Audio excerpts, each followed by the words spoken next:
கத்திரிக்காயில பூச்சி கத்திரிக்காய் பாத்துங்க, வெண்டைக்காயில பூச்சி வெண்டைக்காய். இன்னைக்கு யாராவது ஒருத்தர் பூச்சி கத்திரிக்காய் காட்டு. ஏன்? பூச்சி கத்திரிக்காய் கிடைச்சா செத்துருது. பூச்சி செத்துருச்சுன்னா உற்பத்தி பெருக்கமே இருக்காது.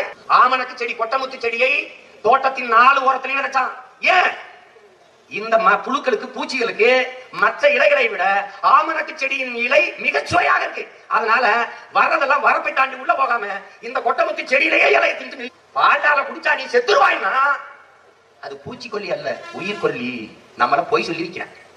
மக்களே, அருமை சொந்தங்களே, எல்லோரும் மனிதர்கள் செய்கிற தொழிலை செய்கிறார்கள்.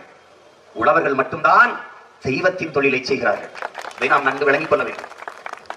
ஒரு நாட்டில் ஒரு வேளாண் குடிமகன் செல்வச் செழிப்போடு உயர்ந்து சிறந்து வாழ்கிறான் என்றால் அந்த நாடு வாழ்கிறது, வளர்கிறது என்று பொருள். அந்த நாட்டில் அந்த உழவர் குடிமகன் வாழ முடியாமல் தற்கொலை செய்து கொண்டு சாகிறான் என்றால் அந்த நாடு நாடில்லை, சுடு